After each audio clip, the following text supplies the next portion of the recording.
ನಮಸ್ಕಾರ. Karnataka public service commission ನಮಗೆಲ್ಲ ಗೊತ್ತಾಯಿದೆ. KPSC ಸುಮಾರು 2 ವರ್ಷಗಳ ಹಿಂದೆ KAS ಪರೀಕ್ಷೆಗೆ ಅಂದರೆ ಗೆಜೆಟೆಡ್ ಪ್ರೊಬೇಷನರಿ ಎಕ್ಸಾಮ್ ಅಂತ ಹೇಳ್ತೀವಿ. ಏನು ಅಸಿಸ್ಟೆಂಟ್ ಕಮಿಷನರು, DYSP ಪೋಸ್ಟು, ತಹಶೀಲ್ದಾರ್ ಪೋಸ್ಟ್ಗಳಿಗೆ ಒಂದು ಪರೀಕ್ಷೆ ನಡೆಸುತ್ತೆ. ಅದಕ್ಕೆ ನೋಟಿಫಿಕೇಷನ್ ಬಂದಿತ್ತು. ಆಮೇಲೆ ಪ್ರಿಲಿಮಿನರಿ ಎಕ್ಸಾಮ್ ಆಯಿತು. ಪ್ರಿಲಿಮಿನರಿ ಎಕ್ಸಾಮಲ್ಲಿ ಹಲವಾರು ಲೋಪದೋಷಗಳಿದ್ದವು. 2024 ಆಗಸ್ಟಲ್ಲಿ ಪ್ರಿಲಿಮಿನರಿ ಎಕ್ಸಾಮ್ ನಡೆದಿದ್ದು. ಅಲ್ಲಿ ಪ್ರಶ್ನೆ ಪತ್ರಿಕೆಗಳಲ್ಲಿ ದೋಷ ಇತ್ತು ಅಂತಂದು ಮತ್ತೆ ಮರುಪರೀಕ್ಷೆ ಆಯಿತು ಡಿಸೆಂಬರಲ್ಲಿ. ಡಿಸೆಂಬರಲ್ಲಿ ಪರೀಕ್ಷೆ ಆದಮೇಲೆ ಮುಖ್ಯ ಪರೀಕ್ಷೆ ಮೇ ತಿಂಗಳಲ್ಲಿ ನಡೀತು. 2ನೇ ಹಂತ ಮುಖ್ಯ ಪರೀಕ್ಷೆ ಮೇ 7 ಮತ್ತು 9 ಆ 3 ದಿನಗಳ ಮಧ್ಯೆ ಒಂದು ಪರೀಕ್ಷೆ ನಡೆದಿತ್ತು. ಅದಾದ ನಂತರ ಹಲವಾರು ವಿದ್ಯಾರ್ಥಿಗಳು, ಸುಮಾರು 6,000 ವಿದ್ಯಾರ್ಥಿ ಯಾರು ಮೇನ್ಸ್ ಎಕ್ಸಾಮ್ ಬರೆದಿದ್ರು ಅವರು ಫಲಿತಾಂಶಕ್ಕೋಸ್ಕರ ಕಾಯ್ತಾ ಇದ್ದರು. ಈಗ 2026 ಫೆಬ್ರವರಿನಲ್ಲಿ ಇದೊಂದು ರೆಕಾರ್ಡ್ ಟೈಮ್ ಅಂತಲೇ ಹೇಳ್ಬೋದು. KPSC ಭಾಳ ಕಡಿಮೆ ಅವಧಿನಲ್ಲಿ, ಯಾಕಂದರೆ KPSC ಸುಮಾರು 2-3 ವರ್ಷ ಹಿಡಿತದೆ ಒಂದು ಸೈಕಲ್ ಮುಗಿಸೋದಕ್ಕೆ. ಬಟ್ ಇವಾಗೇನೋ ಸ್ವಲ್ಪ ಬೇಗನೆ ರಿಸಲ್ಟ್ ಕೊಟ್ಟಿದ್ದಾರೆ. 1152 ಅಭ್ಯರ್ಥಿಗಳು ಈಗ ಸಂದರ್ಶನಕ್ಕೆ ಆಯ್ಕೆಯಾಗಿದ್ದಾರೆ. 1152 ಅಭ್ಯರ್ಥಿಗಳು 384 ಪೋಸ್ಟ್ಗಳಿಗೆ ಸಂದರ್ಶನ ನೀಡ್ತಾರೆ. ಸೊ ಅದರಲ್ಲಿ ಇದು 1:3 ರೇಷಿಯೋನಲ್ಲಿ 384 × 3. ಸೊ ಆ ಒಂದು ರೇಷಿಯೋನಲ್ಲಿ 1152 ಅಭ್ಯರ್ಥಿಗಳು ಇಂಟರ್ವ್ಯೂ ಕೊಡ್ತಾರೆ. KPSC ಒಂದಾನೊಂದು ಕಾಲದಲ್ಲಿ 200 ಮಾರ್ಕ್ಸಿಗೆ ಇಂಟರ್ವ್ಯೂ ಮಾಡ್ತಾ ಇತ್ತು. ಆಮೇಲೆ ನಮಗೆಲ್ಲ ಗೊತ್ತೇ ಇದೆ, ಬ್ರಹ್ಮಾಂಡ ಭ್ರಷ್ಟಾಚಾರ ಅಲ್ಲಿ KAS ಅಲ್ಲಿ. ಒಂದೊಂದು ಪೋಸ್ಟ್ಗಳು ಇಷ್ಟಕ್ಕೆ ಅಂತ ಹರಾಜಾಗ್ತವೆ.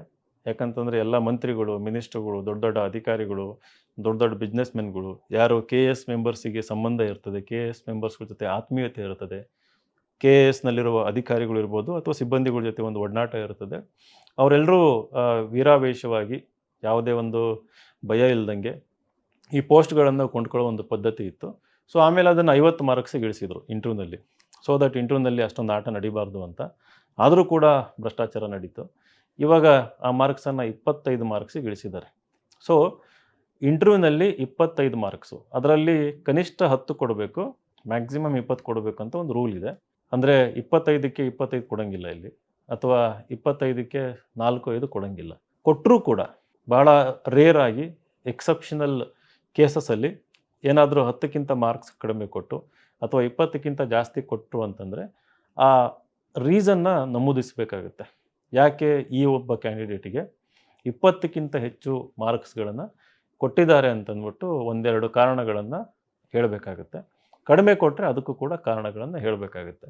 ಸೊ ಕ್ಯಾಂಡಿಡೇಟ್ಸ್ ಮೈಂಡಲ್ಲಿ ಈ ಒಂದು ಆತಂಕ ಇತ್ತು, ಇಂಟರ್ವ್ಯೂನಲ್ಲಿ ಮ್ಯಾನಿಪ್ಯುಲೇಷನ್ ನಡೀತದೆ ಅಂತಂದು. ಸೊ ಸ್ವಲ್ಪ ಮಟ್ಟಿಗೆ ಆತಂಕ ಕಡಿಮೆ ಆಗಿದೆ, ಬಟ್ ಸಂಪೂರ್ಣವಾಗಿ ಆ ಆತಂಕ ಹೊರ ಹೋಗಿಲ್ಲ. ಯಾಕೆ ಅಂತಂದರೆ ಕಾರಣ ಏನಾದರೂ ಬರಿಬೋದು. ಇವಾಗ ಕಾರಣ ಏನಾದರೂ ಬರೆದ ಮೇಲೆ ಅಭ್ಯರ್ಥಿ ರಿಸಲ್ಟ್ ಬಂದು ಅವರು ರ್ಯಾಂಕ್ ಸಿಕ್ಕಿಲ್ಲ, ಒಂದು ಪೋಸ್ಟ್ ಸಿಕ್ಕಿಲ್ಲ ಅಂತಂದಮೇಲೆ ಅವರಿಗೆ ಕಾರಣ ಗೊತ್ತಾಗುತ್ತಾ, ಯಾಕೆ ನನಗೆ ಕಡಿಮೆ ಮಾರ್ಕ್ಸ್ ಕೊಟ್ಟರು ಅಂತಂದ್ಬಿಟ್ಟು. ಈಗ ಕಾರಣ ಒಂದು ಹೇಳ್ಬೋದು, ಹೌದು ನಿಮ್ಮ ಒಂದು ಪರ್ಫಾರ್ಮೆನ್ಸ್ ಕಳಪೆ ಆಗಿತ್ತು, ನಿಮ್ಮ ಉತ್ತರದಲ್ಲಿ ಸತ್ವ ಇರಲಿಲ್ಲ, ನಿಮ್ಮ ಒಂದು ನಡವಳಿಕೆಯಲ್ಲಿ ಆಫೀಸರ್ಸಿಗೆ ಬೇಕಾದಂಥ ಕೆಲವೊಂದು ಗುಣಗಳು ನಮಗೆ ಕಾಣಿಸ್ತಿಲ್ಲ ಅಂತ ಏನಾದರೂ ಒಂದು ಬರಿಬೋದು. ಬಟ್ ಈ ಕ್ಯಾಂಡಿಡೇಟಿಗೆ ಅನ್ನಿಸ್ಬೋದು, ಇಲ್ಲ ನಾನು ಬಹಳ ಚೆನ್ನಾಗೇ ಮಾಡಿದ್ದೆ ಅಂತಂದು. ಸೊ ಇವಾಗ ಏನು ಪ್ರೂಫ್ ಇರ್ತದೆ? ಈಗ ಏನಾದರೂ ಕೋರ್ಟಿಗೆ ಹೋಗಬೇಕು ಅಥವಾ ಎಲ್ಲಾದರೂ ಅದ್ರ ಬಗ್ಗೆ ನ್ಯಾಯ ಪಡಿಬೇಕು ಅನ್ನೋದಾದರೆ ಏನಾದರೂ ಒಂದು ಪ್ರೂಫ್ ಬೇಕಲ್ಲ. ಸೊ ಅದಕ್ಕೆ ಈ ವಿಡಿಯೋ ಮೂಲಕ ನಾನು ಕೇಳ್ಕೊಳ್ಳೋದೇನು ಅಂತಂದರೆ, ಮೊದಲನೇದಾಗಿ ಹಿಂದೆ ಏನು ಒಂದು ಭ್ರಷ್ಟಾಚಾರ ನಡೀತಾ ಇತ್ತು KAS ಪರೀಕ್ಷೆಗಳಲ್ಲಿ, ಅದರಲ್ಲೂ ಸಂದರ್ಶನದ ಹಂತದಲ್ಲಿ, ಈ ಸರಿ ಒಂದು ಪೋಸ್ಟ್ಗೂ ಕೂಡ ₹1 ಖರ್ಚಾಗದಂತೆ, ಎಲ್ಲೂ ಕೂಡ ಭ್ರಷ್ಟಾಚಾರ ಆಗದೇ ರೀತಿಯಲ್ಲಿ 384ಕ್ಕೆ 384 ಪೋಸ್ಟ್ಗಳು ಸಂಪೂರ್ಣವಾಗಿ ಮೆರಿಟ್ ಬೇಸ್ಡ್. ಯಾರು 1152 ಅಭ್ಯರ್ಥಿಗಳು ಇಂಟರ್ವ್ಯೂಗೆ ಸೆಲೆಕ್ಟ್ ಆಗಿದ್ದಾರೆ ಅವರನ್ನು ತುಂಬ ಪಾರದರ್ಶಕವಾಗಿ, ತುಂಬ ಒಂದು ಕಂಪೀಟೆಂಟ್ ಅಥಾರಿಟಿ ಟೀಮ್ಗಳಿಂದ, ಔಟ್ಸೈಡ್ ಸ್ಟೇಟ್ಸಿಂದ ಒಂದು 4 ಜನ ಎಕ್ಸ್ಪರ್ಟ್ಸ್ನ ಕರೆಸಿಬಿಟ್ಟು, ಸಾಧ್ಯವಾದರೆ KPSC ಮೆಂಬರ್ಸ್ನ ಇದರಿಂದ ದೂರ ಇಟ್ಟು, ಸಾಧ್ಯವಾದರೆ ಅದನ್ನು ದೂರ ಇಡೋಕ್ಕಾಗಲ್ಲ, ಅವರು ಇರಬೇಕಾಗ್ತದೆ. ಬಟ್ ಅವರೆಲ್ಲ ನಮಗೆಲ್ಲ ಗೊತ್ತಿದೆ ಹೇಗೆ ಅಲ್ಲಿ ಬಂದಿರ್ತಾರೆ ಅಂತಂದು. ಒಂದು ರಾಜಕಾರಣಿಗಳ ಕೃಪಾ ಕಟಾಕ್ಷ ಇರ್ತದೆ, ಕೆಲವೊಬ್ಬರು ಮೆಂಬರ್ಸು ಇದೆ, ವದಂತಿಗಳಿದ್ದಾವೆ, ದುಡ್ಡು ಕೊಟ್ಟು ಬಂದಿರ್ತಾರೆ ಹಾಗೆ ಹೀಗೆ ಅಂತಂದ್ಬಿಟ್ಟು. ಸೊ ಹಾಗಾಗಿ ಸರ್ಕಾರ ಈಗ ಆಲ್ರೆಡಿ ವಿದ್ಯಾರ್ಥಿಗಳು ಸರ್ಕಾರದ ವಿರುದ್ಧ ಅವರ ರೋಷನ ವ್ಯಕ್ತಪಡಿಸಿದ್ದಾರೆ, ದೊಡ್ಡ ದೊಡ್ಡ ಹೋರಾಟಗಳು ಆಗ್ತಾ ಇದ್ದಾವೆ. ಇಲ್ಲಿ ಏನಾದರೂ ಪಾರದರ್ಶಕತೆ ಇಲ್ದಂಗೆ ಭ್ರಷ್ಟಾಚಾರದಿಂದ ಇಂಟರ್ವ್ಯೂಗಳು ಆಯಿತು ಅಂತಂದರೆ ಸರ್ಕಾರ ಬೀಳೋದು ಗ್ಯಾರಂಟಿ ಆಗ್ತದೆ. ಯಾಕಂತಂದರೆ ಎಲ್ಲದಕ್ಕೊಂದು ಇತಿಮಿತಿ ಅಂತ ಇರ್ತದೆ. ಸೊ ಹಾಗಾಗಿ ಈ ಇಂಟರ್ವ್ಯೂಗಳು ಮೊದಲನೇದಾಗಿ ಪಾರದರ್ಶಕವಾಗಿ ನಡಿಬೇಕು. ಒಳ್ಳೆ ಸೂಕ್ತ ಕಂಪೀಟೆಂಟ್ ಅಥಾರಿಟಿಗಳಿಂದ ನಡಿಬೇಕು. ಆಮೇಲೆ ಈ ಇಂಟರ್ವ್ಯೂಗಳನ್ನು ವಿಡಿಯೋ ಚಿತ್ರೀಕರಣ ಮಾಡಬೇಕು. ಪ್ರತಿಯೊಬ್ಬ ಕ್ಯಾಂಡಿಡೇಟ್ 1152 ಕ್ಯಾಂಡಿಡೇಟ್ಗಳು ಇಂಟರ್ವ್ಯೂಗಳು ಕೂಡ ರೆಕಾರ್ಡ್ ಆಗಬೇಕು. ಯಾಕಂತಂದರೆ ನಾಳೆ ಅವ್ರೇನಾದರೂ ರೀಸನ್ ಕೊಟ್ಟರೆ, ಆ ಒಬ್ಬ ಕ್ಯಾಂಡಿಡೇಟಿಗೆ ಬರೀ 1-2 ಮಾರ್ಕ್ಸ್ ಕೊಟ್ಬಿಟ್ಟು ಕಳಪೆ ಆಗಿತ್ತು ಅಂತ ಕೊಟ್ಟರೆ, ಈ ವಿಡಿಯೋಗಳನ್ನು ಇನ್ನೊಂದು ಕಾಂಪಿಟೆಂಟ್ ಅಥಾರಿಟಿ ಅಥವಾ ನ್ಯಾಯಾಲಯ, ನಾಳೆ ಏನಾದರೂ ಅವರು ನ್ಯಾಯಾಲಯದ ಮೊರೆ ಹೋದರೆ, ಸೊ ಈ ವಿಡಿಯೋ ನೋಡಿ ಅವರು ಒಂದು ಪ್ರೂಫನ್ನು ನೋಡಿ ಅವರಿಗೆ ಒಂದು ತೀರ್ಪು ಕೊಡುವಂಥ, ನ್ಯಾಯ ಒದಗಿಸಿಕೊಡುವಂಥ ಒಂದು ವ್ಯವಸ್ಥೆ ಆಗಬೇಕು. ಸೊ ಹಾಗಾಗಿ ಪ್ರತಿಯೊಂದು ಇಂಟರ್ವ್ಯೂ ಕೂಡ ವಿಡಿಯೋ ಚಿತ್ರೀಕರಣ ಆಗಲೇಬೇಕಾಗ್ತದೆ. ಆಮೇಲೆ ಯಾವುದೇ ಕಾರಣಕ್ಕೂ ಕೂಡ ಹಿಂದೆ ಯಾವ ರೀತಿ ಲೋಪದೋಷಗಳಾಗ್ತದೋ ಪುನರಾವರ್ತನೆ ಆಗಬಾರ್ದು. UPSC ಮಾದರಿನಲ್ಲಿ ಇಂಟರ್ವ್ಯೂಗಳು ನಡಿಬೇಕು. ಸೊ UPSC ಮಾದರಿನಲ್ಲಿ ಹೇಗಾಗುತ್ತೆ, ಅವರು ಕೂಡ ಕ್ಯಾಂಡಿಡೇಟು ಇಂಟರ್ವ್ಯೂ ಡೇಟು ಎಷ್ಟು ಗಂಟೆಗೆ ಸ್ಲಾಟ್ ಇರುತ್ತೆ ಅಂತ ಇಂಟರ್ವ್ಯೂ ಅನೌನ್ಸ್ ಮಾಡ್ತಾರೆ. ಬಟ್ ಒಬ್ಬ ಕ್ಯಾಂಡಿಡೇಟ್ UPSC ಭವನಕ್ಕೆ ಹೋದ್ಮೇಲೆ, ಧೋಲ್ಪುರ್ ಹೌಸ್ ಅಂತ ಹೇಳ್ತೀವಿ ಡೆಲ್ಲಿನಲ್ಲಿ, ಅಲ್ಲಿಗೆ ಹೋದ್ಮೇಲೆ ಅವರಿಗೆ ಯಾವುದೇ ಕ್ಲೂ ಇರೋದಿಲ್ಲ. ಸುಮಾರು ಒಂದು 7-8 ಬೋರ್ಡ್ ಇರ್ತವೆ. ಯಾವ ಬೋರ್ಡಿಗೆ ನಂದು ಇಂಟರ್ವ್ಯೂ ಬೀಳುತ್ತೆ, ಯಾವ ಬೋರ್ಡ್ ಮುಂದೆ ಹೋಗಿ ನಾನು ಇಂಟರ್ವ್ಯೂ ಕೊಡ್ತೀನಿ ಅನ್ನೋದು ಕ್ಯಾಂಡಿಡೇಟಿಗೆ ಗೊತ್ತಿರಲ್ಲ.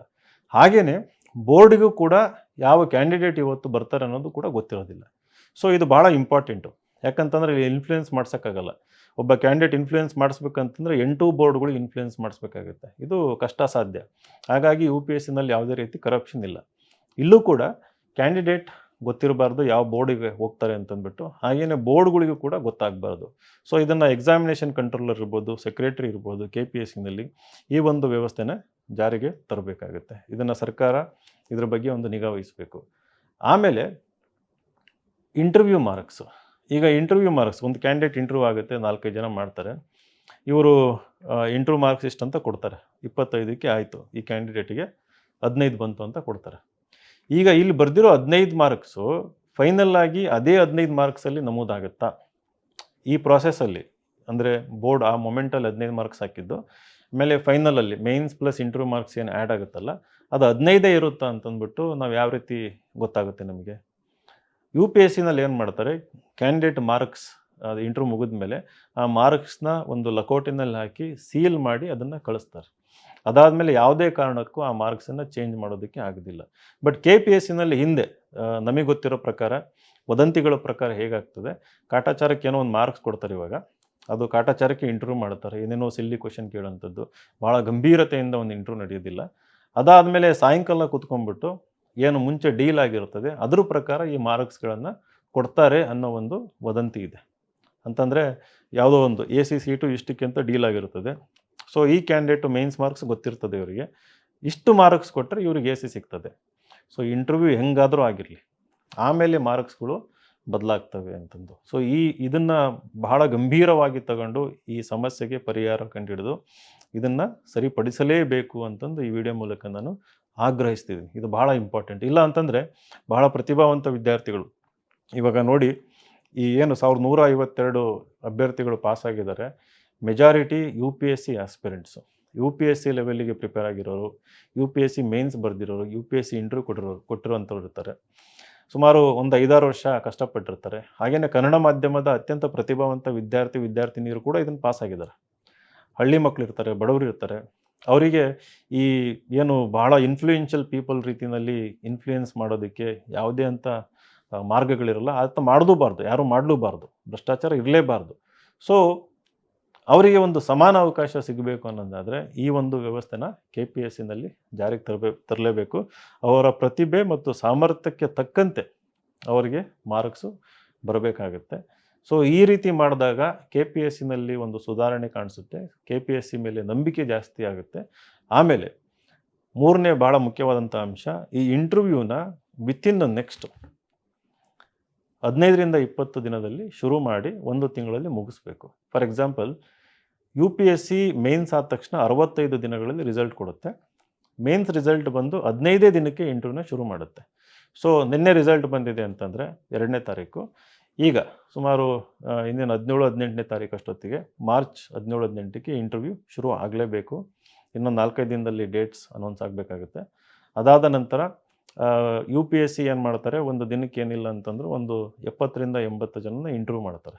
ಸೊ ಇಲ್ಲಿ 1152 ಜನ ಇರೋದ್ರಿಂದ ಡೈಲಿ ನೀವು 100 ಜನ ಅಷ್ಟೊಂದು ಬೇಡ 100 ಜನ ಮಾಡಿದ್ರು ಅಂತಂದ್ರೆ ಇದು 10ರಿಂದ 11 ದಿನದಲ್ಲಿ ಆಗೋಗ್ತದೆ. 50 ಜನ ಮಾಡ್ತೀನಿ ಅಂತಂದರೆ 20ರಿಂದ 25 ದಿನದಲ್ಲಿ ಇದು ಇಂಟರ್ವ್ಯೂ ಮುಗಿದೋಗ್ತದೆ.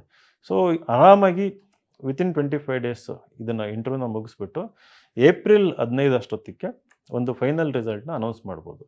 ಏಪ್ರಿಲ್ 15ರೊಳಗೆ ನೀವು ಅನೌನ್ಸ್ ಮಾಡಿದರೆ ಏನಾಗ್ತದೆ, UPSC ಪ್ರಿಲಿಮ್ಸ್ ಮೇ 24ಕ್ಕಿದೆ ಈ ವರ್ಷ. ಸೊ ಅಷ್ಟರೊಳಗೆ ಈ KPSC ರಿಸಲ್ಟ್ ಅನೌನ್ಸ್ ಆಯಿತು ಅಂತಂದರೆ ಪಾಸ್ ಆದವರು ವೆಲ್ ಆ್ಯಂಡ್ ಗುಡ್, ಅವರು ಮುಂದಿನ ಪ್ರೊಸೀಜರ್ ಮಾಡ್ತಾರೆ. ಪಾಸ್ ಆಗದೇ ಇರೋಂಥವ್ರು ಅನ್ಫಾರ್ಚುನೇಟ್ಲಿ ಅವ್ರಿಗೆ ಅಟ್ಲೀಸ್ಟ್ UPSC ಪ್ರಿಲಿಮ್ಸಿಗೆ ಫೋಕಸ್ ಮಾಡೋದಕ್ಕೆ ಅಟ್ಲೀಸ್ಟ್ ಒಂದು ಸ್ವಲ್ಪ ಟೈಮ್ ಸಿಗ್ತದೆ.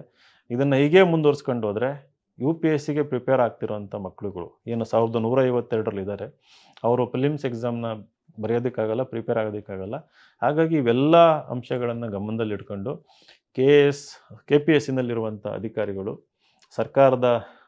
ಸರ್ಕಾರದಲ್ಲಿರುವಂಥ ದೊಡ್ಡ ದೊಡ್ಡ ಮಂತ್ರಿಗಳು ದಯವಿಟ್ಟು ಇದ್ರ ಬಗ್ಗೆ ಗಮನ ಕೊಟ್ಟು ಇದನ್ನು ಬಹಳ ಸೀರಿಯಸ್ ಇಶ್ಯೂ ಅಂತ ತೆಗೆದುಕೊಂಡು, ನೀವು ಕೂಡ ನನ್ನ ಕಳಕಳಿಯ ಮನವಿ ಏನಂತಂದರೆ, ಮಂತ್ರಿಗಳು, ಆಪೋಸಿಷನ್ನಲ್ಲಿರುವಂಥವರು ಹಾಗೂ ಈಗ ಹಾಲಿ ಮಂತ್ರಿಗಳು, ಹಿಂದಿದ್ದ ಮುಖ್ಯಮಂತ್ರಿಗಳು, ಉಪಮುಖ್ಯಮಂತ್ರಿಗಳು, ನೀವೆಲ್ಲ ದೊಡ್ಡ ದೊಡ್ಡ ವ್ಯಕ್ತಿಗಳು, ನಿಮ್ಮ ಕೃಪಾ ಕಟಾಕ್ಷದಿಂದ ಕೆಲವೊಬ್ಬರು ಮೆಂಬರ್ಸ್ ಒಳಗೋಗಿರ್ತಾರೆ.